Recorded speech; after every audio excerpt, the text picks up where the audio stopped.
Hello students, यदि आप मेरे चैनल में पहली बार आए हैं तो इसे सब्सक्राइब करना ना भूलें। अभी हम लोग क्लास 10 मैथ की एक्सरसाइज 12.2 का क्वेश्चन नंबर 3 करेंगे।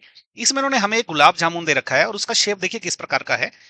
दोनों एंड पे क्या है, हेमिस्फेरिकल कैप्स लगी हुई है और इसका जो डायमीटर है वो 2.8 सेंटीमीटर है। अगर मैं यहाँ से रेडियस निकालूं तो डायमीटर को 2 से डिवाइड करूंगा तो वो 1.4 सेंटीमीटर आ जाएगी। और सेंटर वाला जो पार्ट है वो एक सिलेंड्रिकल पार्ट है और इसकी जो टोटल लेंथ है 5 सेंटीमीटर दे के रखी है। इसको मैंने एच टोटल से डिनोट किया है, तो ये 5 सेंटीमीटर दे के रखी है। अभी देखें, अगर ये जो हेमिस्फेरिकल पार्ट है, अगर मैं इसकी हाइट निकालूं तो वो ये रेडियस के बराबर रहेगी। उसका रीजन क्या है कि हेमिस्फेयर के सेंटर से कहीं का भी डिस्टेंस जो रहता है सरफेस पे वो उसके रेडियस के इक्वल रहता है। तो ये वाली जो लेंथ है ये 1.4 सेंटीमीटर है। सिमिलरली नीचे वाली लेंथ भी 1.4 सेंटीमीटर रहेगी जो कि रेडियस के बराबर है।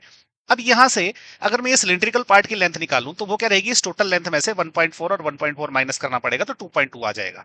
तो ये सिलिंड्रिकल पार्ट की लेंथ होगी, तो इसको मैंने डिनोट किया है एस सिलेंडर से। तो ये कितनी आ गई, 5 में से मैंने 1.4 दो बार माइनस कर लिया तो ये 2.2 सेंटीमीटर आ गई। अभी इन्होंने क्या बोला है कि हमें क्या करना है कि ये जो गुलाब जामुन है ये 30% शुगर सिरप कंटेन करता है। तो टोटल हमारे पास ऐसे 45 गुलाब जामुन है, तो हमें शुगर सिरप का वॉल्यूम निकालना है।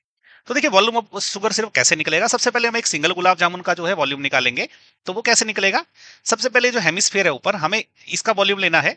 तो ये वो क्या रहेगा, 2/3 पाई r क्यूब रहेगा। ओके, और ये नीचे वाला वॉल्यूम भी ऐड करना है, तो क्योंकि दोनों का वॉल्यूम सेम है तो मैं इसको 2 से मल्टीप्लाई कर दूंगा। और इसमें क्या करना है, जो सेंटर का जो सिलेंड्रिकल पार्ट है इसका वॉल्यूम ऐड करना है, तो वो क्या रहेगा, पाई r स्क्वायर सिलेंडर की हाइट है। ओके, अब इससे क्या निकला, इससे निकला इस गुलाब जामुन का वॉल्यूम। तो शुगर सिरप क्या रहेगा, क्योंकि सिर्फ 30% कंटेन करता है तो मुझे क्या करना पड़ेगा, इसको 30 से मल्टीप्लाई करना पड़ेगा और 100 से डिवाइड करना पड़ेगा।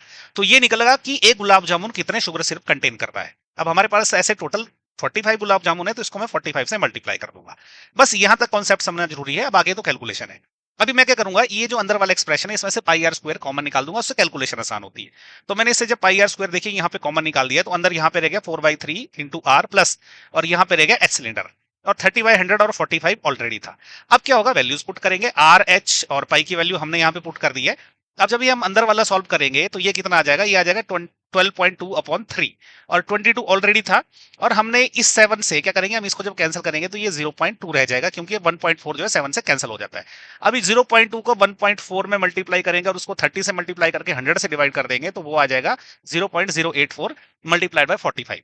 इस क्वेश्चन की डिटेल कैलकुलेशन देखने के लिए यहाँ पे नीचे रिलेटेड वीडियो का लिंक है, उस पर क्लिक करें तो आपको जो है पूरी कैलकुलेशन वहां पे डिटेल में बताई गई है। अब जब इसको हम फर्दर सॉल्व करेंगे तो ये आ जाएगा 338.184 सेंटीमीटर क्यूब। तो ये आ गया हमारा शुगर सिरप का वॉल्यूम। इस चैनल के सारे वीडियो सभी स्टूडेंट्स के लिए फ्री है, और यदि आप मुझे सपोर्ट करना चाहते हैं तो आप थैंक्स बटन का यूज करके मुझे सपोर्ट कर सकते हैं, या चैनल की मेंबरशिप लेके भी मुझे सपोर्ट कर सकते हैं। इस तरह के अच्छा कंटेंट बनाने के लिए मुझे आपकी सपोर्ट की हमेशा जरूरत पड़ती है।